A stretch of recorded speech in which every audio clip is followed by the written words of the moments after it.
Welcome to Canada Reads Inspired, featuring two friends who hope to inspire you to read across Canada. Rebecca is an hour from the border in Michigan, and Tara is from Ontario. Welcome to Canada Reads Inspired. I'm Tara. I'm here with Rebecca. Hello, Rebecca. Hello, Tara. It's been a while, I think. Yes, it has. Maybe Yeah. This is our August book chat. I think we missed July. We took a little quiet time. So it's been a couple of months. Yeah, a little bit of summer break there. Everyone deserves a little summer break. Absolutely. Shall we jump into what we are currently reading? Yeah. Yeah, tell me, what have you been reading? Or what are you reading right now? Well, I haven't quite started it. I'm only like a couple pages in, but it's called The Archive of Alternative Endings. And I decided, not that my TBR isn't like a mile long, but I was thinking one night, I was like, no, I should look at some indie presses in the US. So I found this book, and it's basically, it says, Halley's Comet is visible from Earth every 75 to 79 years. Based on confirmed sightings that extend as far back as 240 BCE, this book tracks and imagines sightings that occurred and will unfold during the years 1378 to 2365. And then on the back, it says, perfect for fans of, and then they name some authors, and it says the archive is a portrait of sibling love over the course of a millennium. And they keep repeating, like the siblings keep sort of showing up again, apparently. Okay, so it's fiction. It's not nonfiction. Oh yeah, it's fiction. And Okay. it says, it's got Jacob and Wilhelm Grimm in it. And anyway, it's just kind of a quirky little story, I think. And I just thought it's really different, something I normally wouldn't pick up, but it just kind of intrigued me. So it sounds fun. Yeah. So I will be reading this and reporting back at the next book chat. Awesome. I look forward to that because that sounds interesting. Yeah. How about you? I have two going on. So I have a short story collection, and I dug through my TBR to read a book that's been on my shelf for 20 plus years, I think. I know.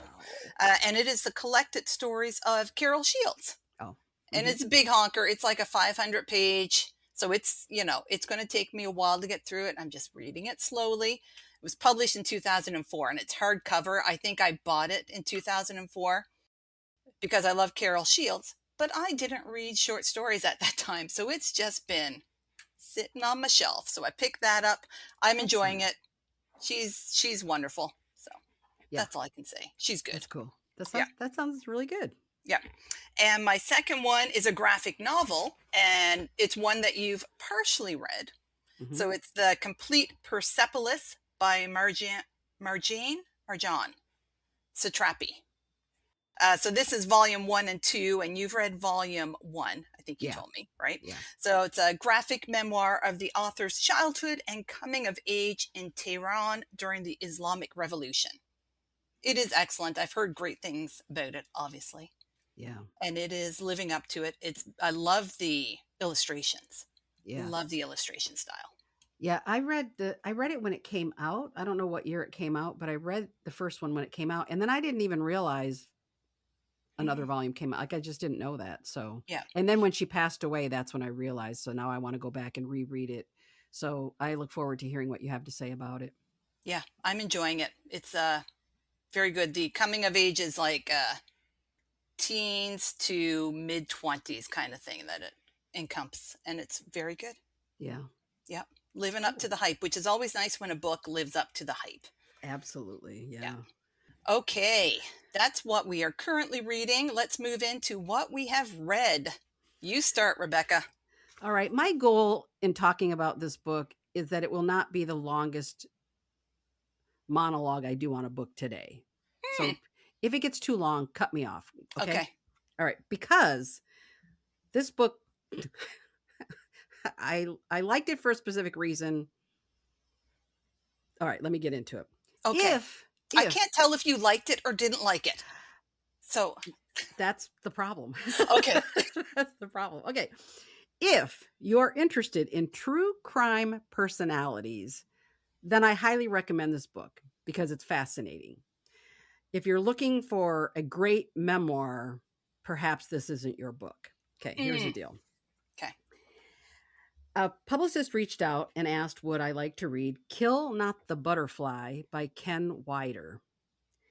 And I the reason I said yes is because the way it was posed was that he grew up in a very toxic masculinity driven family setting, but that he had made these changes and came out the other end, right? So I thought, excellent. I would really be interested in that because I figured he was about my age, close to my age, and I thought this will be fascinating to see how did he do it, Mhm. right? Okay. Yeah, no, that's not what this is. Okay. So he his father married into the Wyder family, or I mean the I can't remember the name of the family, but it's a very big name in Vancouver. They're a massive corporation. They built everything in Vancouver. If you look them up, they're still around. They're like a major, major, major player in Vancouver, the architecture and building and everything. His father, Ken's father, married into the family, and he had a really great job. He was really smart, creative, and he was making a boatload of money.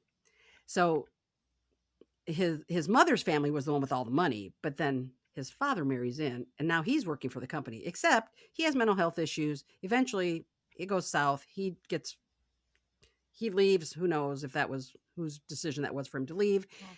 His father ends up poor as dirt. And so Ken went from living this unbelievably wealthy, privileged life to being basically in a really bad situation financially in the family. And his father was abusive and had a lot of issues. So Ken himself flounders growing up. But during his growing up years, he had an older brother, or I think he was an older brother. The two of them get really into guns. And Ken himself goes around and he talks about it. The book is written in a way that is anecdotal. So all the stories are sort of strung together. So it's not, in my Mm. opinion, written as a seamless memoir, Yep. but he says how he shot and killed animals. Like he went out there and he shot a swan. It was a pair, and he shot a swan, and the swan was left alone. Anyway, he shot other animals. He killed a snake in a horrible way. Anyway, whatever. So here he is, like telling these horrific stories, and also he can't really go to college. He's not he has some I think he has some learning disabilities or something. He doesn't really do well there. He ends up working for the family business, but in a very like blue collar electrician kind of way. And he's also in his relationships with women, he is abusive to women. But again, he downplays the abuse. He says it in a way that you kind of go, "Huh, dude, you're like not owning it," right? So you go through this whole book, and I will say he is looking outward at everyone who done him wrong, so to speak, that didn't allow him to live the life he felt he should be living. And I think we can all make that complaint in life. We all look outward sometimes and go, "It's your fault. I'm like this or whatever." But I kept waiting for that moment where Ken was going to have like the light bulb was going to go on and he's going to go, "Wow, like I was raised in toxic masculinity and I'm that way. And here's how I get out of it." But he doesn't. And even to get to the epilogue, where an epilogue is where you say, "Hey, here's how I'm doing now. Like I'm doing really well. And this is what I was able to push off from my past and live in the present." No, he continues to tell these sort of stories about how these anecdotes of things that he felt people did wrong, how they did him wrong. And I'm like, dude, you didn't learn a thing. You Yeah. didn't learn a thing. Now, I was very candid in my review. And I said, if you want to read a book, a memoir, where the person tells a horrific story but doesn't learn a freaking thing, basically, I highly recommend it because it's fascinating to me. Yeah. Like I feel like he just doesn't get it.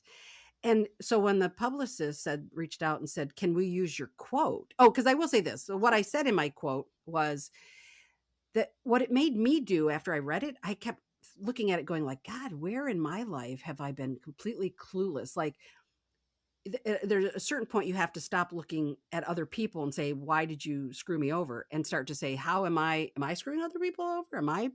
Have I become that person I was raised, that household I was raised in?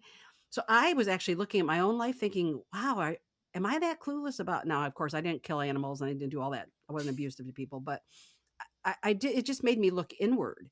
That's what I Mhm. got out of it. And I said, and for that reason, I highly recommend it. And they said, can we use your quote? And I thought, yeah, I think they're going to use my quote in a way that makes it look like I'm highly recommending the book, the memoir, for the reasons that they promote it for. And that is not why. But I think it's fascinating. And I'm Yeah. glad I read it.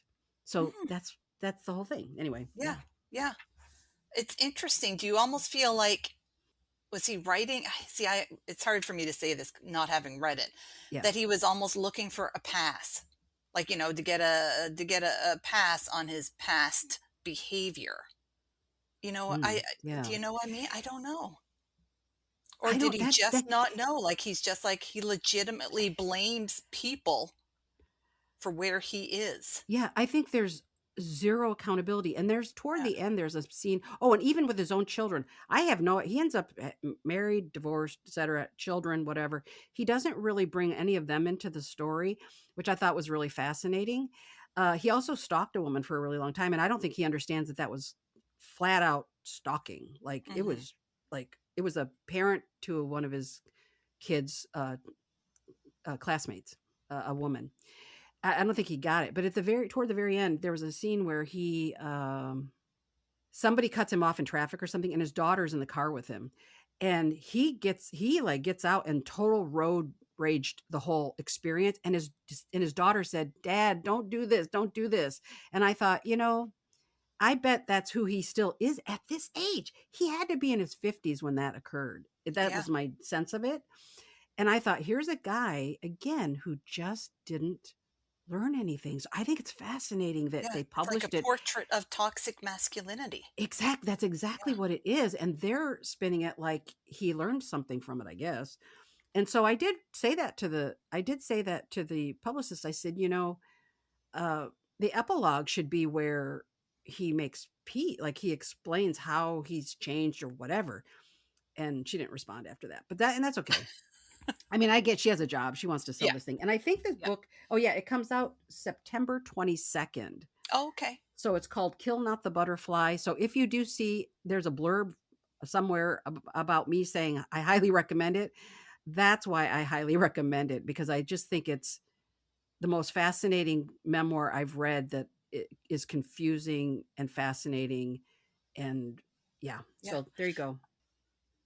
My first book is like the polar opposite of your book. It is fiction, and it is called The Librarianist by Patrick deWitt. Patrick deWitt, I love him. His books are humorous and weirdly touching, which I think is a great, combination of the two. And The Librarianist is about the retired librarian Bob. I can't remember his last name.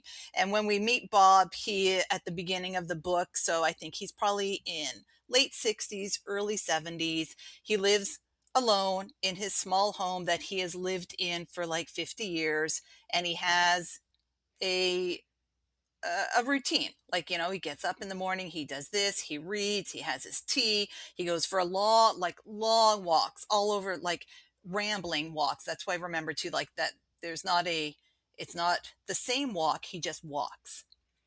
And then he comes home and he eats and then he goes to bed. And so he spends most of his days alone, and that is how he's happy.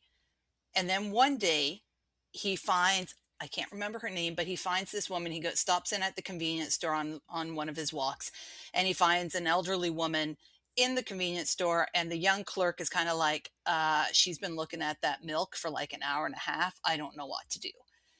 She has a tag on that says her name and what the senior's home that she lives in. So Bob returns her to her home. And from there, Bob's life, he becomes a member of, not member in that he moves there, but he is really taken in by the characters, the old people that live in this home, and he becomes a part of this home. Aw. And it just opens Bob's life up at this point. The characters, the people that live in this home are fantastic. They're classic deWitt characters. They're hilarious. They're curmudgeonly. They're weird. They're like fantastic.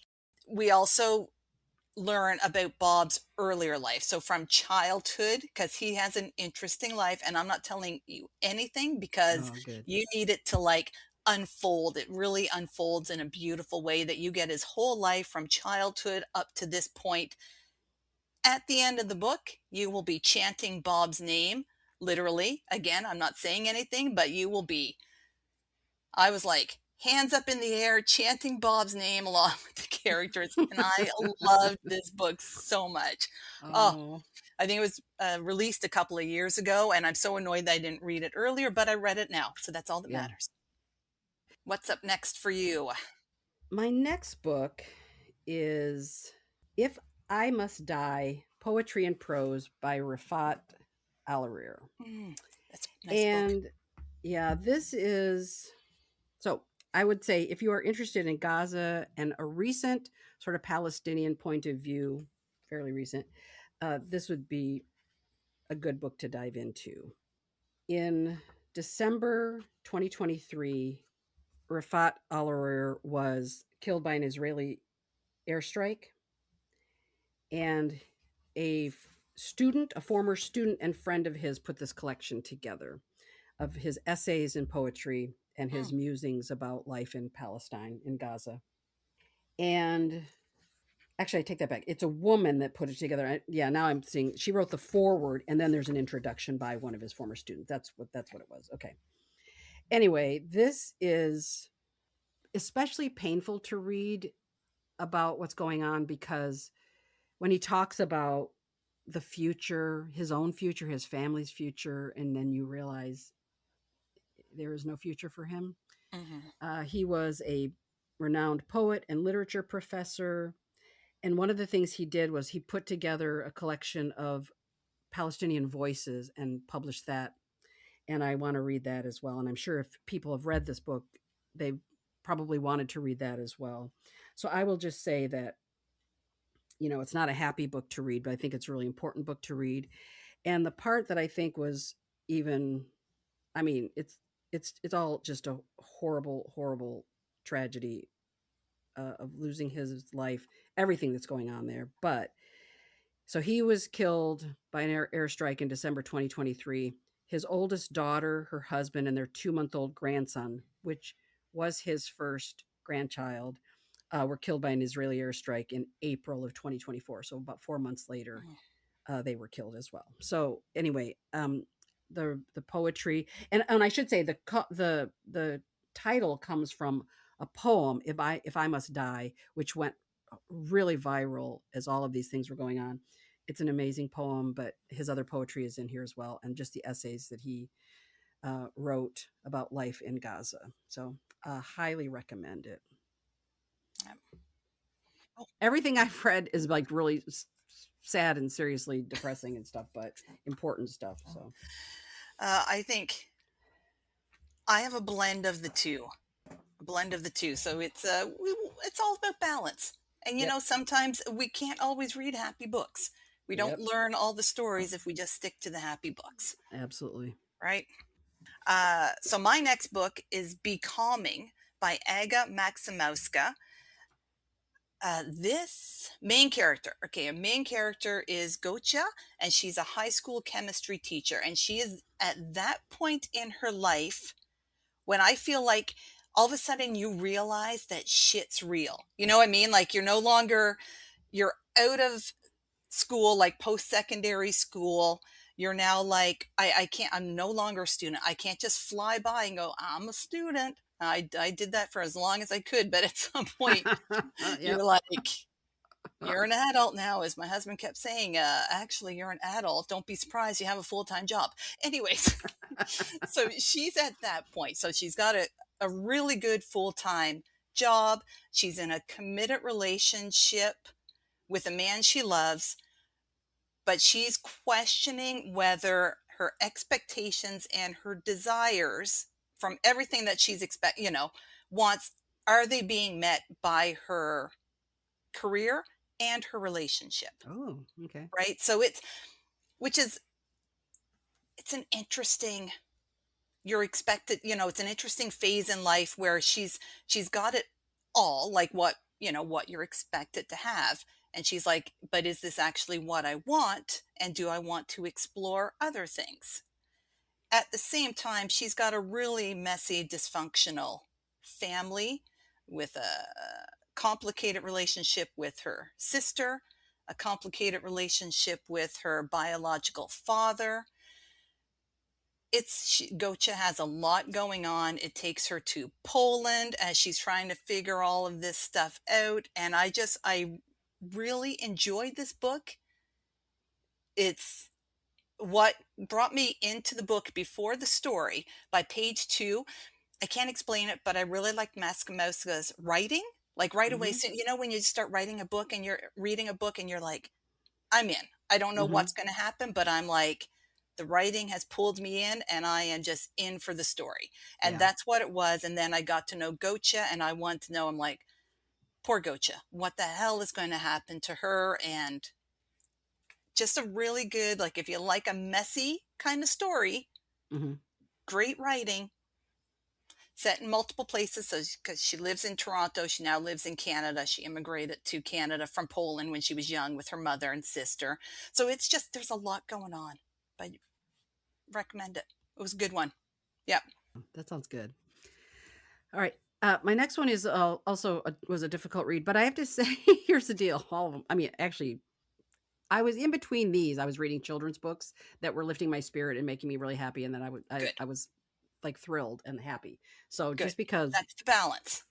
because the string right now is like all dark, it is what it is. Okay. Yeah. My next book is Mm. Solito by Javier Zamora. And if you are interested in the migration experience of human migration, this is I can't think of anything better than this memoir. So when Javier was 9 years old, he living in El Salvador with his grandparents and his other aunts and everybody. His parents were in California and they had been there, I think, 4 or 5 years. So they left when he was a little guy, and they were sending for him. So he's supposed to now. They paid a coyote to take him from El Salvador to the United States, Yeah. illegally, of course. Uh, It is creative nonfiction because he is telling the story as if he were a 9-year-old boy. So his reflection is as a 9-year-old.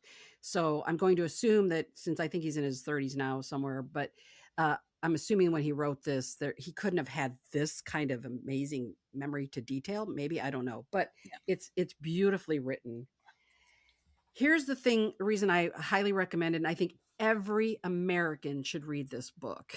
And that is because when we talk about the issues of migration and migrants, what we don't recognize is what they go through and the trauma they have to have and the PTSD they must live with forever. Because when he was in therapy, his therapist is the one that said, you should write this down. You need to release this.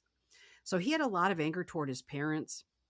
He had a lot of things that happened on that journey that I don't even know how a 9-year-old child processed it at all. Like I want another memoir of like what he was like once he got to the US, and then like I really need to read his continuing journey.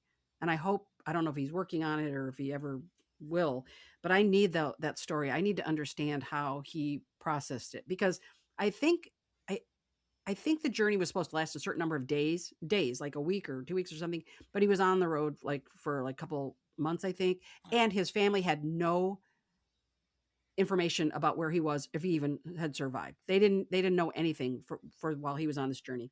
And he was on a boat. He was going through the Sonoran Desert, and that was not the route he was originally the family was told he would be taking, but things changed. You get to understand who these coyotes are. He creates a relationship with these other people that he's with, and they become his family on this journey, and that is amazing. But it was the trauma that is what I can't get over. Like, it never dawned on me about what people have experienced. You just hear like, oh, they've come here. Like, you don't know what that journey freaking looks like.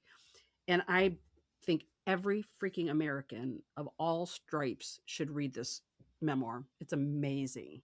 Yeah. While you were talking, because I am challenged. So I just looked Mm, up where El Salvador was in relation to California, and I'm like, yeah. that is a trip. That's a journey. Yeah, and while he and obviously because you and I kind of both do this, I think. So when I was reading it and he was in different places, I was following the map to see where he was going, and Hmm. just to know like they would have to sit and wait, and just, you know, food and shelter and clothing and traveling at night and I mean, Yeah. all the things that these people go through. Yeah, it's just it's unbelievable. Like, I just don't even know. Yeah. That's how desperate people are to leave where they are, and it's like, Yeah. why can't we welcome them? Yeah. I just don't. That will never make sense to me. Yeah.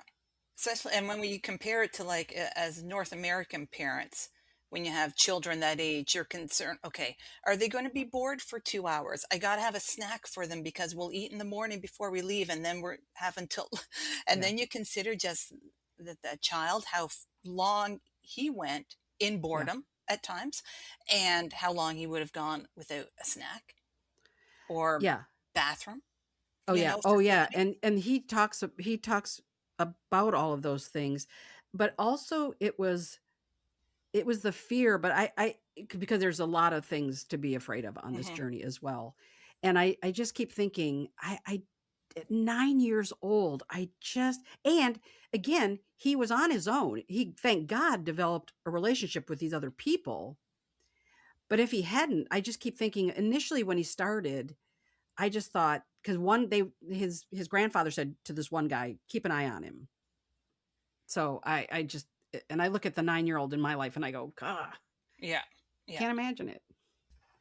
Okay, It's on sorry. my list. No, no, Yeah. no. It's on my TBR, and I'm looking forward to getting to it, but Yeah. It's yeah, amazing. great. Okay, I'm going to balance you again with a very different Okay. book. Good, good, good, good. So mine is The Woods by Jessica Hamilton. This book comes out, oh, very soon, actually. So at the time that we're recording, it's August 16th. So August 25th, this book is being released, and it is a horror book. And I flipping love this book. It is about Alice and her family. So Alice is married and she has two teenage children. They've had a tragedy happen in the family in the past, like 1 or 2 years previously, which none of them have uh, come to terms with. They're not even talking about it to each other. They're talking to no one. So they are mired in this tragedy. And Alice feels like, I know what I can do. I just came across this beautiful house surrounded by woods for a really cheap price. And she's like, I think our family needs to move from the city to this beautiful house, and this will help us. So she does that. And her husband just goes along with it because he's kind of like, I think he's also like knows that they're stuck and he's like, maybe this will help us.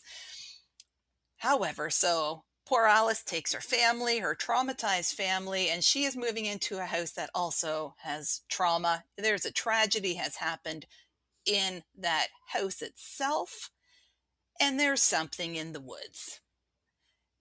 And Yeah. that's all I'm really going to say. I'm not going to give any more plot points because that's just it. I would not read it. If you're like at a cottage or something surrounded by woods, I don't know if I would read this. Like, I think it would hit a little too close to home. But I love the whole thing. I I will say, and it's, obviously it's about family and tragedy and trauma, but it is also about a long-term marriage and menopause because Alice is perimenopause. And as stuff is happening, she hears a lot. You know what? I think it's just you're menopausal. Oh, Menopausal women be crazy, and you're not really seeing what you think you're seeing. And she's kind of like, the frustration of hearing that maybe she's not experiencing what she knows she is experiencing. I love that aspect of it. I just really enjoyed that. So the book, it's very compulsive. Three-quarters of the way through, I start to worry because I find these books that are very compulsive and page turners, that the ending, that the writer can't always stick that ending, and you're left going, blah, yeah. that ending sucked, and now I've out of the book and I'm kind of annoyed at the book. Jessica Hamilton totally like stuck the ending. I was Oh, very happy nice. with the ending. So yeah. Yeah. Yeah. So highly Oh, that's recommend it. awesome. Yeah. Oh my It was a good gosh. one. It was a good one. It was a really good summer read. I don't know. Oh Loved it. yeah. In addition to Alice, her children, and her husband, she also had her mother living with her. So that's also another like stress because they didn't have it's not a smooth relationship between the two of them. So that was also another stress for her. I do want to put out there a trigger warning for not animal abuse, but there's some animal death in Hmm. it. So I'll just throw that out there. If that's something that you don't like you don't get descriptions, but there are Yeah. some animal deaths. So I'll just throw that out there as well Okay. for That's a good people. trigger But warning. Yeah. yeah. All right. My last sort of sad or traumatic book. I picked this one out when I was looking for small US publishers, small independent publishers. It's called Looking for Frank Wills Oh. by Wesley Brown, and it's a novella. It's about 100 pages, but it is, I would say, if you're interested in a retelling of history, I think it's a really lovely story. It is about Frank Wills, who was a real person, African American security guard who worked at the Watergate Hotel, and he was the one that kicked off the whole thing with the Watergate debacle, whatever you want to call it. He was working that evening. He worked nights. He was working that evening, and he found a door lock that had been taped over. So he thought, oh, probably somebody had to run out, came back in. They just wanted to come right back in. So he thought, I'll just take the tape off. Takes tape off. He goes back, doing his rounds. He sees it again. It's somebody put it back on there. So he took it off again, and then he called the police, which was his job to do. Now, this is a fictional retelling of Frank Wills, but because I did end up looking up Frank Will's real life, and I think what I love about this book is that Wesley Brown gave us a beautiful story about who Frank Wills was, because as usually happens, we chew these people up and spit them out when they play a significant role in some aspect of American life and culture.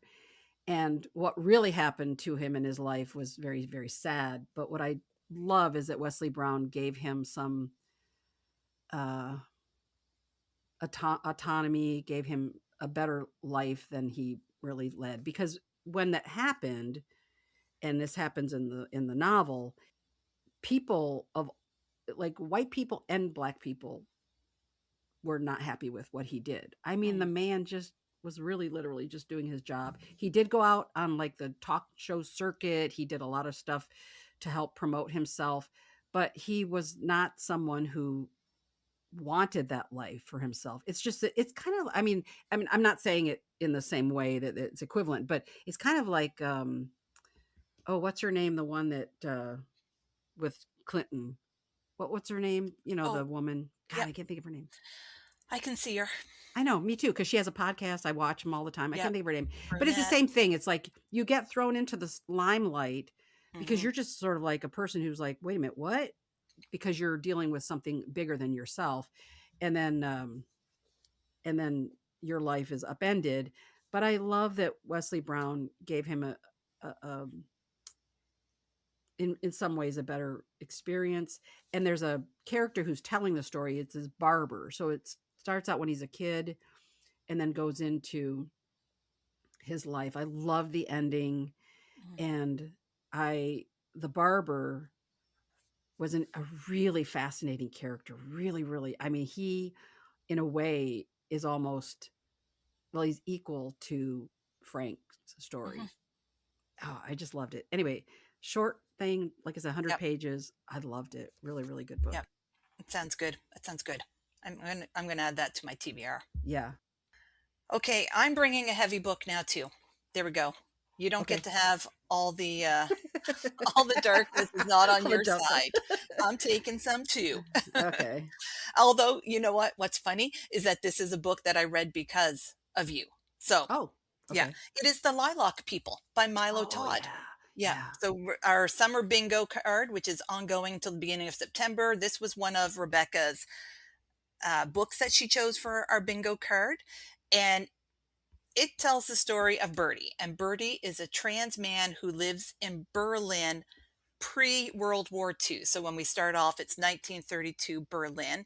And he works for Dr. Magnus Hirschfeld and at the Institute of Sexual Science, which is historically the Dr. Magnus Hirschfeld historically was a man. I don't know how to say it. I'm losing. And this place did exist, this Yeah. Institute of Sexual Science. And one of its main purposes was to improve queer rights in the world. It's fascinating. I actually love this part of the book. I'll take a little tangent to talk about it because this institute, not only for queer rights, but also as a like a public education, like they would have people would come in several times a day and get tours of this whole place, and they held classes to help people improve, like with the to learn about different types of sexuality, abortion. They had gender affirming care at this point in 1930s in Berlin. They had a little box that was on the outside of the building, and people could anonymously just put questions in. And once a week, the institute had an open house in which people could go and they answered these questions. So it was like a very important part of Berlin society at this time. And then the Nazis came into power.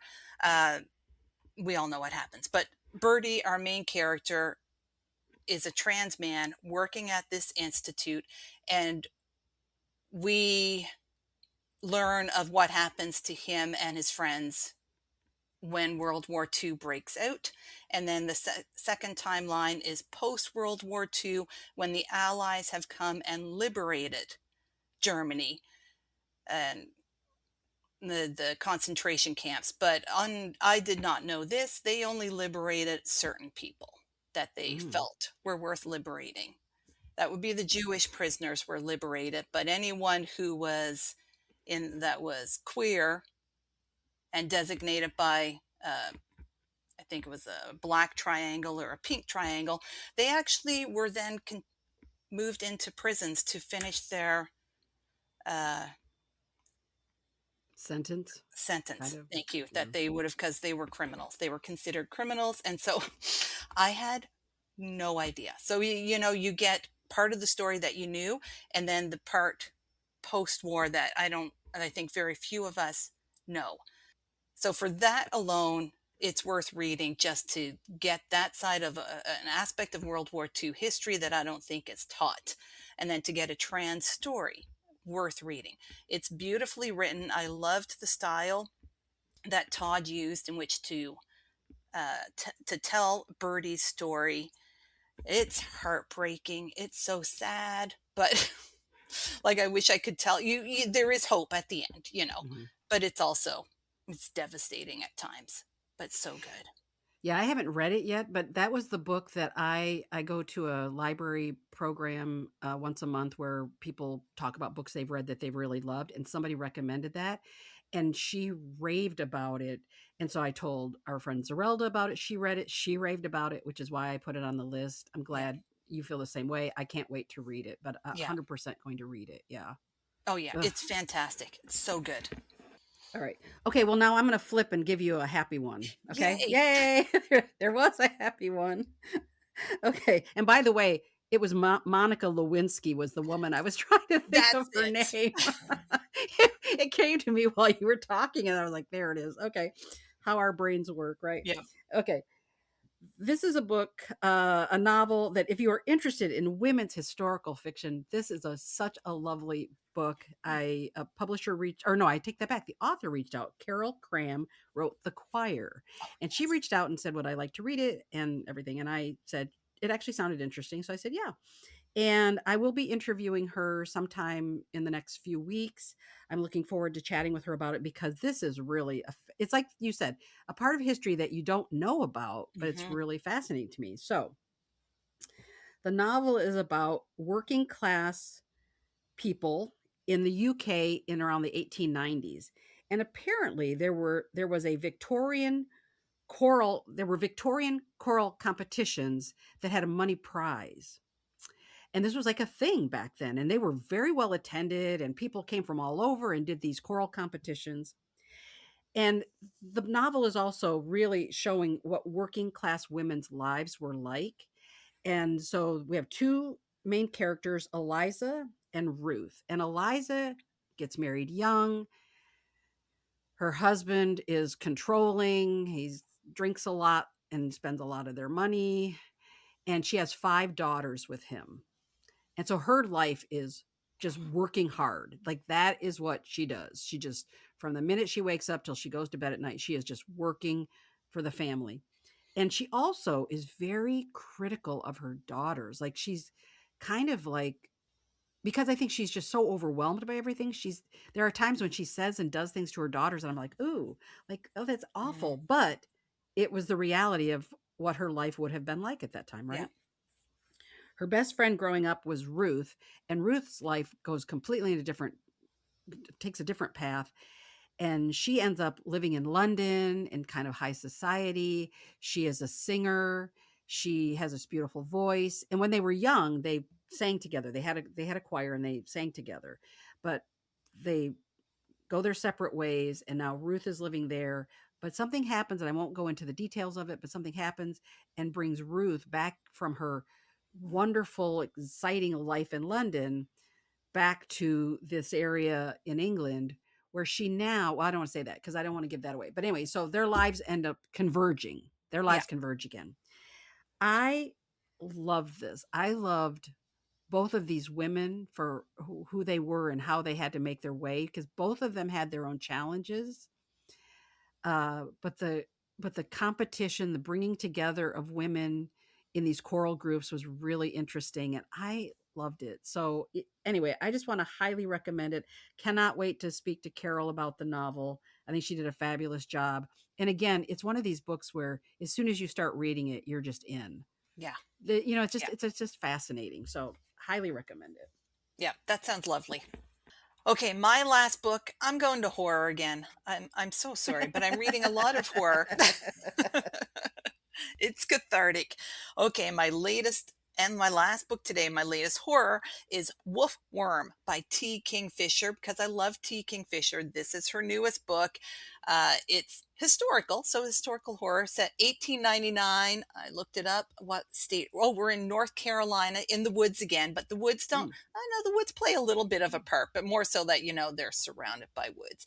Our main character is Sonia, and she is an illustrator who has worked for up until her father passed away. He was a naturalist, and she worked as his illustrator.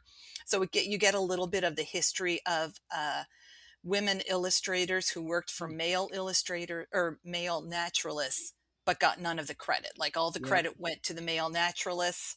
And when he passed, she's like 31, so considered at this time a spinster. So she found a job with another naturalist, moves down to North Carolina. This naturalist, so Sonia loves drawing plants and flowers. This naturalist loves bugs, and in particular, bugs that are parasitic on dead bodies. Oh. So that's his thing. So Sonia's like, ew, but she's like, I'm a naturalist. I can separate myself from this weird looking larvae and I will just draw it and make my money and that's it. So I'm not going to say much. The naturalist has a missing wife who is thought to have gone off with her lover, but no one really knows. There is Sonia. as a naturalist herself, like naturally likes to stomp around in the woods. And one night when she finds something in the woods, and there's like a history stories circulating about stuff that like the devils in the woods and stuff like that. That's all I'm going to say, because I'm not going to tell you what is in the woods or what she discovers. But I will say this.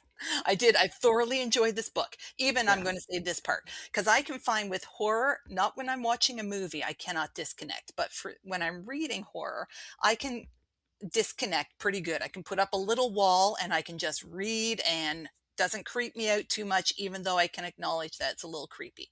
However, I have two things through which I cannot put up a wall. And one is parasitic bugs Yeah. attaching to bodies. I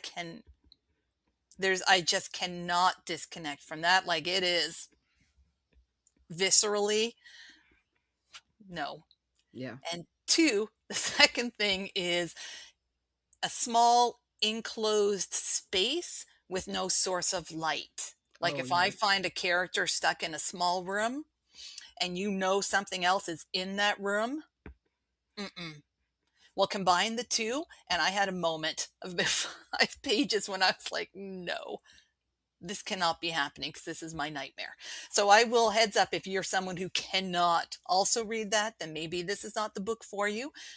If you can get past the little larvae, well, so gross, but it's so good. And I would love to spoil something, but I'm not going to. Okay, so when you did you know all that going into the book and you read it anyway? That Yeah, okay, no, so I you didn't. encountered it and then went, "Oh my god." Yeah. Okay. Like, I just saw that Kingfisher had a new book, and so I automatically put a hold on it. I didn't even like take into, so the title is Wolfworm. I didn't even take into my head Oh, the yeah. title. And then as I started reading the book and I'm getting into it, that she's like drawing these pictures of larvae and stuff, I looked at the cover, because the cover just looks like this beautiful plant that's like with leaves and buds and a beautiful flower. And then I started looking closely and I'm like, that's not a bud. I'm like, that's a larvae. And I'm like, oh my God, these are like larvae on the plants at different stages. I'm like, it's on the Uh, book. yeah. It's on the cover what this book is Yeah, I'm about. not reading. I'm not I reading just, that. no, no, I don't think No. you should read it. Nope. And I would not, my mother hates bugs and insects. I would not recommend it to my mom either. Once I got past this, and there were a couple other little parts, and I was like, I could still read it, but it grossed me out. Yeah. Yeah. However, did I love the book? Yes, I love the book. I Kingfisher writes amazing main characters. Female main characters are, I just, she also seems to like bugs. There's like those that has happened in other books, and I'm like, but I'm in for it. I'm there. But trigger warning: if you don't like bugs, Yeah, don't read it. don't read it. All right. Well, my last book is a horror book. There we go. Yay! It's like dark and Yep. horror, but with some happy stuff thrown in every Yep. once in a while. But if you are interested in YA novels or horror, I cannot recommend this highly enough. This is Unnamed Bones It's good. by Good Lora cover. Senf. And I have to say, I just randomly picked up her middle grade prequel horror book at the library, Pennies, and I've already talked about it. And then it turns out Pennies is a prequel to 3 books in a series, middle grade. I've read the first one, The Clackety. I read that one. Now, I think she's working on an adult horror book, and I Mm. don't think I will be able to read it. I think you will read it and tell me if it's good. That's, I'm going to yeah. assume it is, Yeah. because Laura Senf is a master of storytelling. My gosh, this is a story. I'm going to read what I wrote in. I'm going to read what I wrote on my Instagram because, yeah. Okay. So 16-year-old Harrow and 3 friends decide to cross an enigmatic lake just outside their small Pacific Northwest town and spend the day on the ancient, and Mhm. that's in quotes, island that suddenly appeared a few months prior.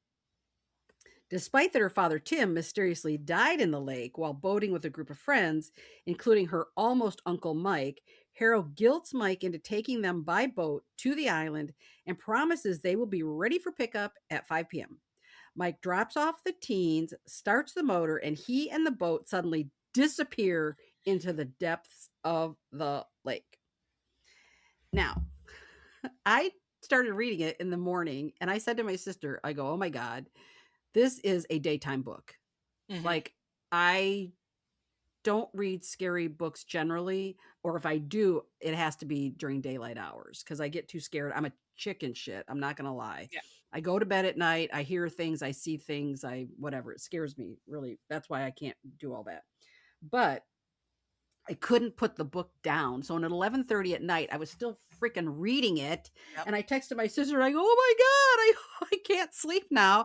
I had to lock my bedroom door to be able to go to sleep. Now, after I finished the book and you realize all of what the story is, I'm not scared. I Mm-hmm. mean, it all is amazing.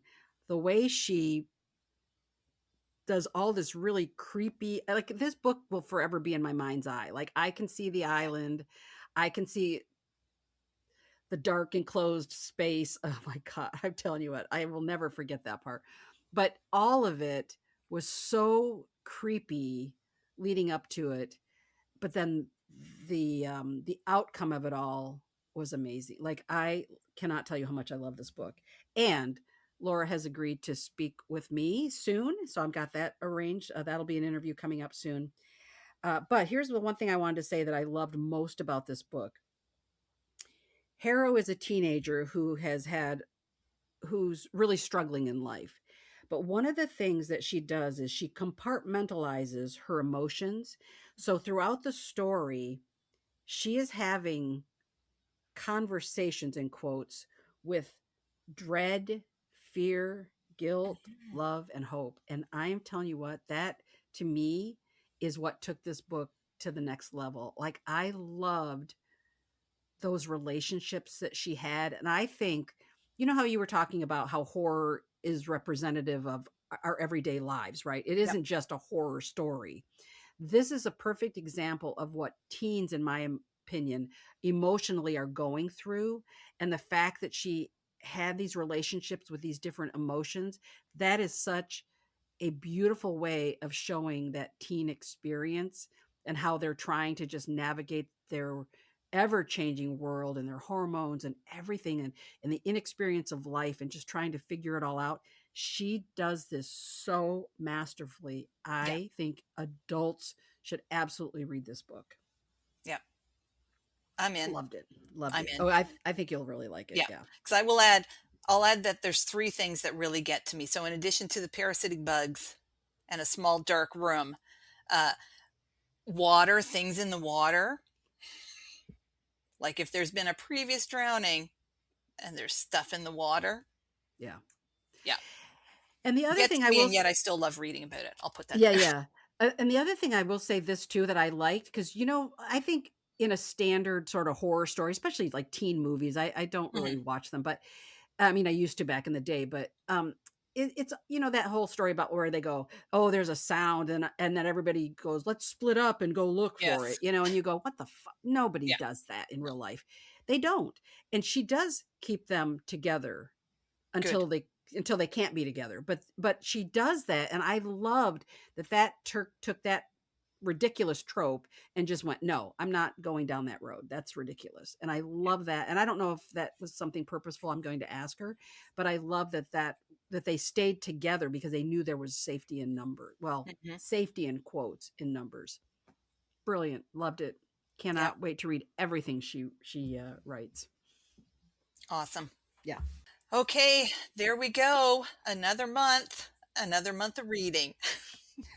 We seriously need more time to read. I think so. Yeah. Yeah. And I'm retired. I have no excuse. There's just not enough time. That's the problem. Absolutely. If there was like a publishing moratorium where they could stop, but who wants that? Yeah. At the same time, it's so exciting when new books come out. Somebody said the other day, even if I had 6,000 years of life, I would not be able to read everything I want to read. And I thought, oh, that's a beautiful way of putting it, but a sad way of putting it too. Sad, but then it's also, I don't know, something about it I like too, that there will always be books there. You will always have a book. Okay. Thank you for listening. Until next time, may all your reading be inspired. Thank you for listening to Canada Reads Inspired. If you enjoyed this episode, please consider subscribing, rating, and reviewing wherever you listen. You can connect with the podcast and Rebecca on Instagram at Canada Reads Inspired and with Tara at On a Branch Reads.